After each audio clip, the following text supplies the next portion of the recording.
as you know, you talked about my age earlier and how you remember interest rates higher than I may. And, it's kind of funny to hear that because, of course, different ages always know and are interested in different things. And the way we see it, a lot of people my age or even younger who are getting into the real estate market for the first time are actually thinking that, rates are now 1% higher, and they're kind of freaked out. And it's always funny to have just different perspectives on different ages and whatnot. Yeah, there's no question about it. It just your generation is kind of feeling like they're a little bit entitled to these great rates and these great house prices and stuff. And it's like, holy cow, you guys are so lucky. And if you look back over the last, 50 or even 100 years of interest rates and stuff, my parents didn't even buy it at 3 and 3.5% kind of thing. They bought it 4% in 1960. Yeah, it's funny. My son McAllen, he was up this morning at, 4 o'clock in the morning, which was not awesome.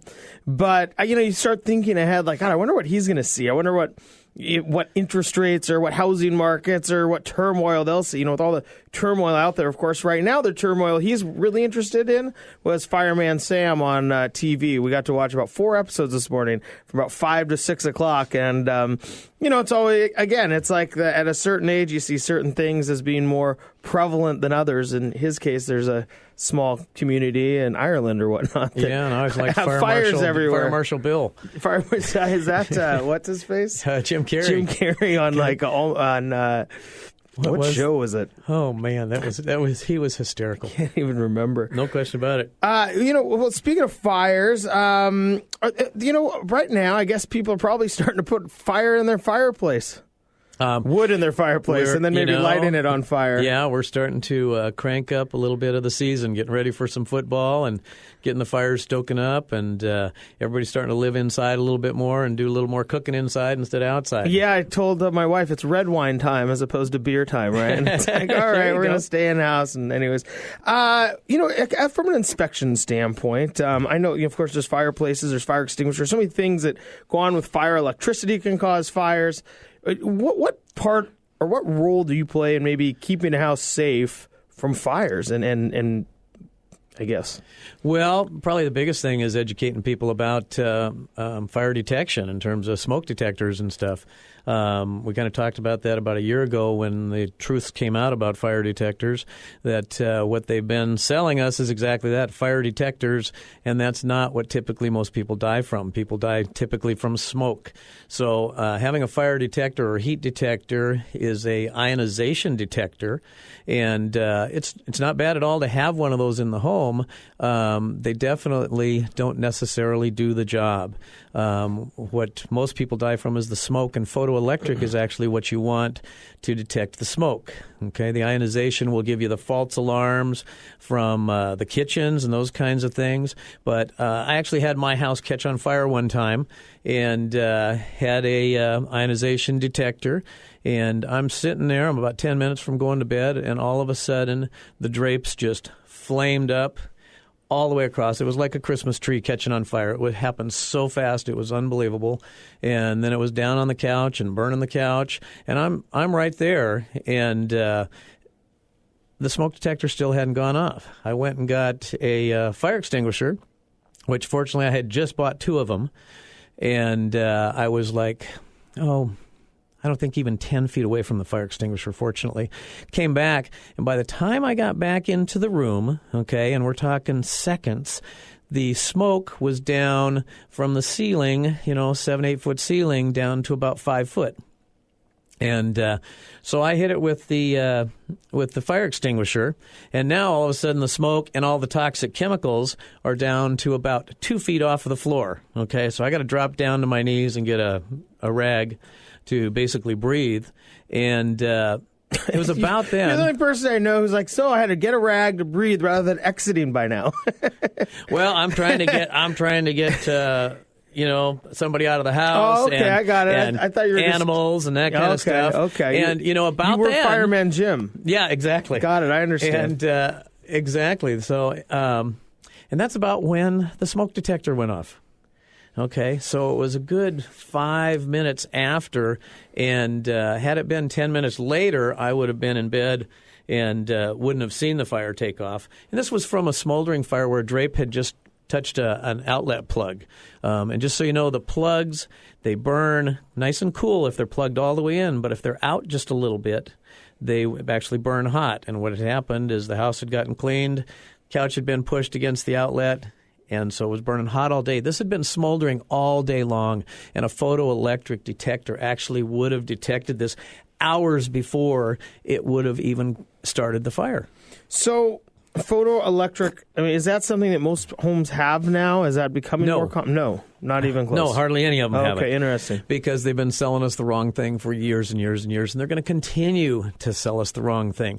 Because they actually have the largest manufacturer, who I won't mention, of smoke detectors, actually has a 10-year, $10 billion contract in China to make the ionization. So they are still forcing those on us. They're the cheapest things out there, so people typically buy the cheapest thing. So what the ones you're talking about, the ionization ones, photoelectric ones, are those the same kinds? You just put one at the top of your house and it would just notice anything in the home? Yeah, you want them a little more frequently than that. You like them in every bedroom and every hallway and stuff. And I recommend having both, and they actually make combinations now. So you can, have both of the detections, which is a great, great tip for anybody going into the season. And we're about ready, we're, a month and a half away from the time change. Where they always say, change your smoke alarm batteries. Well, you know what? This year it's time to change your smoke alarms. Change the whole thing. So, Jim... Now, it's one thing, of course, you want the fire prevention, but if a fire were to happen, I mean, do you look at houses, and of course, houses have become more fire retardant recently than before, right? No. I mean, new houses are not, I mean, the siding and the drywall and everything, is that just false? That's totally, totally false. In fact... Why do people think that? Why do I think that? Because they talk about baby blankets and a few things like that, that they've made in pajamas and that kind of stuff that are more fire retardant. But in terms of the actual materials in a house, when a house catches on fire, it used to take an average of about 17 minutes to reach what they call the flash point. Okay?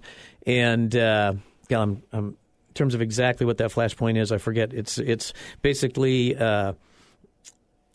a mechanical charge, not mechanical, ionization type of charge where carbon dioxide and oxygen are just kind of exploding, because of the smoke and stuff. And it actually used to take about 17 minutes for that to happen. So when you've seen some of these movies, these with firemen and stuff, and all of a sudden there's that big flash, that's what I'm talking about. In a typical house, it used to take 17 minutes. Today, it takes less than 3 minutes, and it's because of all the glues.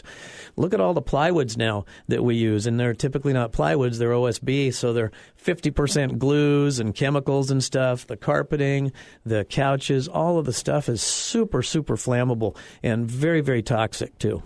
So when you start thinking about that being the point, I mean, oftentimes you may be put in a position where you need to put the fire out or do your best to do that.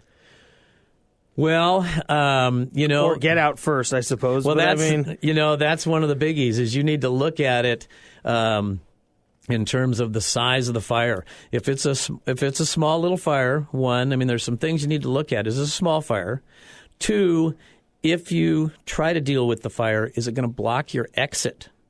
Okay. Are there other people in the house? Has anybody called the fire department yet? And when I had my house caught on fire, I called the fire department. It took them 45 minutes to get there. So, you can't count on that. Sure.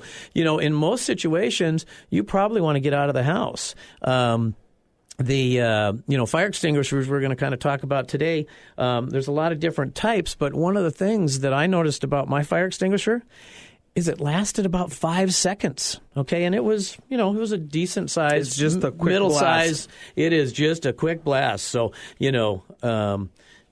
it's just for small fires. Right. So then, I guess, are there different types of fire extinguishers? I know there's different sizes, of course. There are different sizes. There are, no question, different types of fire extinguishers. You've got the Class A fire extinguishers that put out burning wood, paper, those kinds of things. You have a Class B that is used for oils, gases, kerosenes, paints, that kind of thing. You have a Class C for live electrical fires. Of course, all of us have all of those different extinguishers in our house. Oh, I do. Yeah, no question sure. about it. And Then there's a Class D, which is for metals, typically more industrial. And then there's a Class K, which is more for like vegetable fats, for like a fryer and that kind of thing. I wonder if that's what happened to the piers over in Jersey that just had the fire. Would be my guess. They must not have had their Class K fire extinguisher. Well, that's must my have been thinking. the problem. Fortunately, they do make a combination ABC, which is what most home fires are. And, you should definitely have one in your bedroom, okay? You definitely want one at the stove. Okay, and you need to remember a lot of times when people are cooking, they'll get a grease fire and then they throw water on it. And water is actually an accelerant for greases, so it'll actually splatter and make the grease fly everywhere and make the fire 10 times worse. Which is not what you're aiming for. Jim Estrada joins us, a lead inspector and owner of Property Inspector LLC. Jim, and so when you start looking at, I suppose putting water on a fire, a lot of kids, I think, is something that they do. I think most adults maybe don't. Again, I don't know a lot about fires, nor my fireman. My fire training comes from Fireman Sam, early in the morning. Fire Marshal Bill. Yeah, Fire Marshal Bill.